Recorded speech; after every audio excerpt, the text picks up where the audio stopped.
A record-breaking $8.9 trillion worth of U.S. government debt is maturing in 2024. That means that the United States will have to sell roughly $10 trillion of U.S. bonds this year alone. This comes at a time when foreign investors are rapidly shrinking their U.S. debt holdings and refinancing costs are through the roof. So what does all of this mean for rate cuts, the economy, and the value of your U.S. dollar? We'll break down all of that and more together. I'm Taylor Kenney with ITM Trading, and this is Tailor Made Economics. What would happen to the U.S. dollar if there was more government debt than there were buyers? It's a scenario that would all but ensure the collapse of whatever remaining value the US dollar had. Yet years of high demand and low interest rates have created an artificial confidence that this scenario would never come to be, no matter how high the debt burden climbed. But what if that day was closer than we thought? An astonishing $8.9 trillion of U.S. debt is maturing this year, on top of a projected $1.4 trillion deficit. This means that the government is going to have to do whatever it takes to ensure that there are buyers for all of this debt. But we've seen large deficits and growing debt before, right? So why does it matter so much that all of this debt is maturing now? When government debt matures, there are two options. Option one, roll over the debt. Essentially issue new debt at a current rate. Option two, find the resources to repay the debt.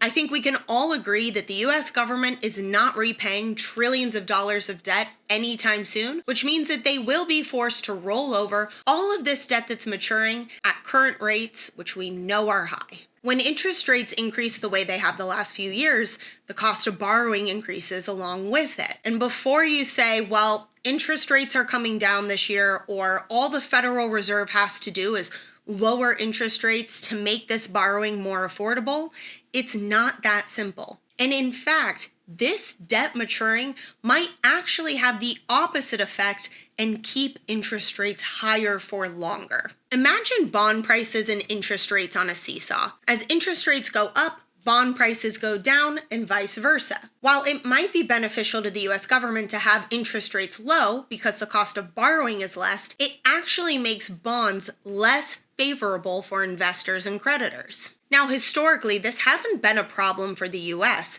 as the United States has been able to take advantage of its privileged position of having the global reserve currency, the US dollar, always be in demand, allowing the US to get away with murder when it came to borrowing at low rates. But all of that is changing now. The U.S. Treasury market, the way that the U.S. finances its debt, is having a serious supply and demand issue. The borrowing spree of the last few years has caused supply to skyrocket, all while demand has been falling in the background. Holders of the U.S. debt include other countries' central banks, the Federal Reserve, and private investors. But the largest buyers, foreign countries, have been slowing their buying in an attempt to move away from the U.S. dollar. China and Hong Kong, combined one of the largest holders of U.S. debt, have been unloading their U.S. treasuries for years, reaching their lowest level in the last 15 years. So where is all of this money going instead, and why? If we take China as an example, their central bank, the People's Bank of China, was the single largest purchaser of gold last year. With ongoing conflicts, economic concerns, and a changing geopolitical landscape, it's no surprise that China would seek refuge in the only true safe haven asset, gold, in their attempt to move away from dependency on the US dollar as the world's global reserve currency. This move away from the US dollar and towards gold has been further propelled in recent years by the BRICS coalition of countries who are laser focused on a new world order through de-dollarization. Russia, one of the founding BRICS members, has been very vocal about sanctions imposed by the United States.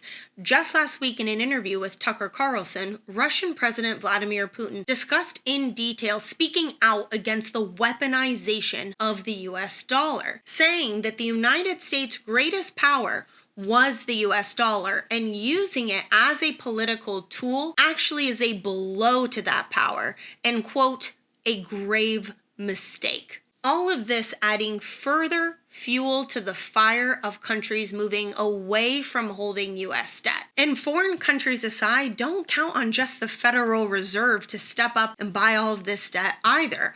We've seen them do it before, of course, most recently in 2020, when the Federal Reserve stepped in and purchased massive amounts of debt securities in a process called quantitative easing, or essentially printing more currency to stimulate the economy. Obviously, the monetary policy of printing new dollars out of thin air is going to have an impact, hence the high rates of inflation we've seen, which is why the Federal Reserve is now working in the opposite way, offloading their debt in an attempt to counteract their previous actions. Federal Reserve Chair Jerome Powell said himself last week that we are borrowing from future generations and that this spending is unsustainable. Now, this isn't to say that the Federal Reserve wouldn't step in if absolutely necessary, but to purchase that amount, doubling their balance sheet and then some, could cause inflation to come roaring back and create a ping pong ball effect with the economy. So what we can safely assume is that during this time,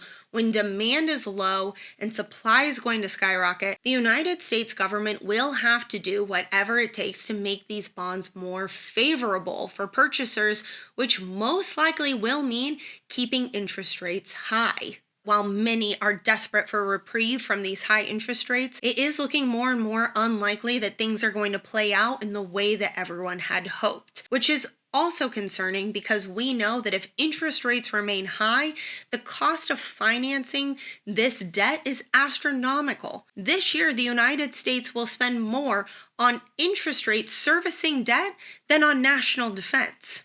And anyone out there who has gotten themselves into trouble with debt before understands just how hard it is to dig yourself out of that hole once you're in it. When interest rates are increasing and your payments aren't, that's when it feels like you're treading water and you become desperate. Or in the case of the US government, you're not even treading water, you're drowning as you continue to pile on more and more debt without making any kind of dent at all. So the question remains, who will buy all of this debt and at what cost to the United States? Are we finally at that point where the scale tips because of the cost to finance this government debt? The demand is not there the way it used to be and is no longer propping us up, which means that the United States is losing its dominance as the world's primary reserve currency. This is a truth that keeps me up at night. I can feel it. I know you can feel it. The thing that's different about it right now is the rate at which it's happening and what we're going to see this year